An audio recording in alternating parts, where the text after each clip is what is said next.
Karibu kwa mara nyingine tena mtazamaji wetu. Kwa siku hii ya leo tumekuletea tathmini ya michuano ya kufuzu kombe la dunia, na kwa siku ya leo tukikuletea tathmini kubwa kabisa kwa upande wa taifa letu, taifa la Tanzania, Taifa Stars ambalo liko kwenye grupu E na liko na mataifa 6 ambalo taifa moja tayari limeweza kujengua kwa sababu mbalimbali, na saizi yapo mataifa 5. Taifa Stars inayohitaji sana kufuzu kombe la dunia mwaka 2026. Niko na wachambuzi wa masuala ya kabumba ambao tutakwenda kuchambua Taifa Stars ni kipi ama ni nini pengine ambacho viongozi wanatakiwa kifanye ili timu yetu iweze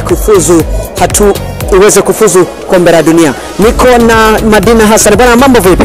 Fresh kwa.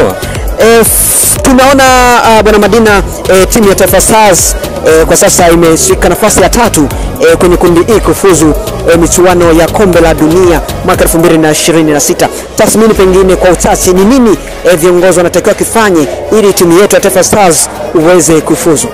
Kwanza overall kwenye group letu la Tanzania, group namba E la michuano kufuzu kombe la dunia mwaka 2026 pale nchini Marekani, ukitazama kundi, yes, kuna kitu ambacho unaona progress ya timu ya taifa ya Tanzania iko nayo ukilinganisha na nyakati zilizopita. Nyakati zilizopita sisi nilikuwa ni miongoni mwa watu ambao tukisikia qualification kama hizi tunaingia, basi tunaenda kushiriki na sio kushindana. Lakini kwa sasa hizi Taifa Stars imeingia katika ushindani. Tazama the way ambavyo ina fight katika kundi hii, unaona kabisa progress ya kikosi chini ya mwalimu Hemed Suleiman Morocco inaonekana. Lakini itazame lile kundi ambalo tuko nalo, timu ya taifa ya Morocco ambao tuko nao, wao wanaongoza kundi na tayari washafuzu wakiwa na alama 15.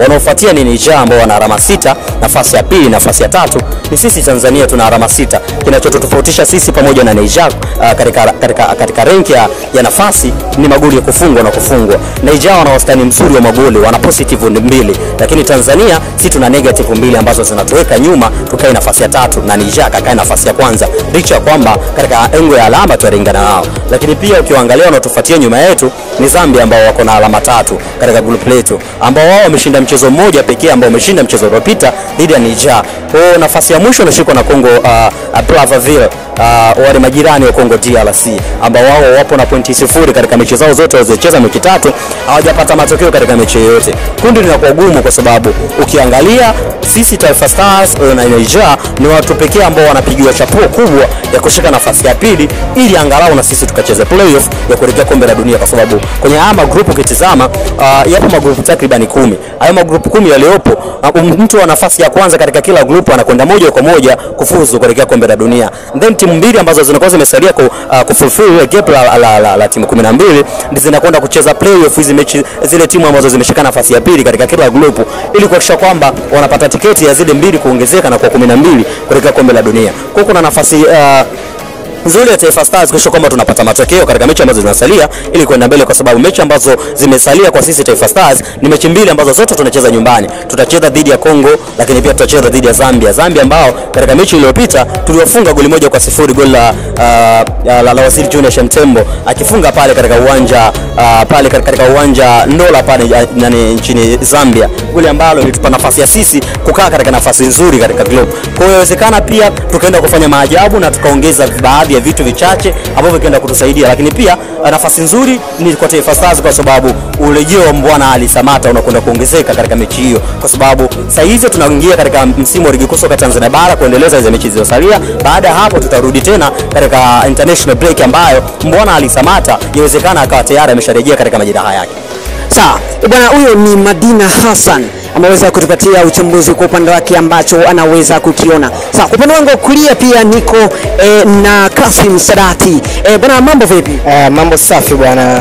Sawa bwana Kasim Sadati, tunaiona Taifa Stars kwenye kundi E kufuzu michuano ya kombe la dunia mwaka 2026. Tunaona iko nafasi ya 3 na imeweza kuchapa kibao cha mabao mawili dhidi ya Morocco, na tunaangalia imeshinda michezo miwili na imepoteza michezo miwili. Kwa tathmini yako pengine ni nini ama kipengele ambacho Taifa Stars inatakiwa ikifanye kuelekea kufuzu kombe la dunia? Cha kwanza sisi Taifa Stars tupo nafasi ya 3 kwenye ile kundi E ambapo tumeshinda michezo miwili, tumefungwa michezo miwili. lakini yule aliyokuwepo juu yetu ni Niger ambaye yuko nafasi ya pili, naye ameshinda michezo miwili, amefungwa michezo miwili. Lakini Morocco hatuwezi tukamzungumzia sana kwa sababu yeye tayari ana takwimu nzuri ambayo tayari kashafanikiwa kusogea hatua mbele. Kwa hiyo tumebaki kama watu watatu kwa wanne kwenye kundi ambao tunatakiwa tuchuane ili tupate kumuona nani ambaye atashika ile nafasi ya pili ili kuelekea kucheza playoff. Kitu kingine kwa Taifa Stars, nini wafanye au ni mbinu gani waweze kuziwasilisha ili waweze kupata matokeo ya kukamata nafasi ya pili kwenye kundi? Kitu cha kwanza, mchezo uliopita dhidi ya Morocco tumefanikiwa kuona kuna makosa baadhi yaliyojitokeza kwenye mchezo ule ambao uliwapelekea Taifa Stars kuweza kukosa alama 3 kwenye mchezo ule. Kitu cha kwanza ni eneo la ufungaji. Tumeona kwamba Kibu Denis Prosper alifanikiwa kupata nafasi nyingi ambazo kama Light angezitumia vizuri tungeweza kutoka na matokeo mazuri katika mchezo uliopita. Kitu cha pili, tunaona kwamba bado kuna makosa kadha na kadha katika safu ya ulinzi, kwa sababu tumeona kwamba Morocco katika mchezo uliopita walifanikiwa kupata penalty ambao waliweza kushinda na kupatia bao la kuongoza. Kitu kingine nafikiri kwamba wachezaji na pamoja na benchi la ufundi wawezi kukaa vizuri, warudi na maanisha katika pitch, katika eneo la uwanja wa mazoezi, wasikilize kile ambacho kocha anakielekeza ili waweze kufahamu na kuweza kupata ile technique au mbinu kuweza kuelekea kwenye michezo yao miwili, waweze kucheza vizuri na kuweza kufanikiwa, waweze kupata matokeo inshallah. Huo ndo ulikuwa uchambuzi wa tathmini. Na kwa wewe ambaye ulikuwa hujautazama mchezo, ulikuwa pengine na fununu ya kusikia uchambuzi, basi uchambuzi tayari umeshachambuliwa na wachambuzi wa masuala ya kabumbu. Asante, mimi ni Regina Pasco. Tulikuwa tunakupatia uchambuzi mfupi kwa wewe ambaye ulikuwa unaitaka kwa hamu sana kusikia Taifa Stars imefikia kiasi gani na kiwango gani. Mungu ibariki Tanzania, Mungu wabariki wachezaji wa Tanzania. Tunataka Tanzania ifuzu hatua kubwa na iwende kutupaisha. Asante, na kwa sasa nikutakia utazamaji mwema. Asante.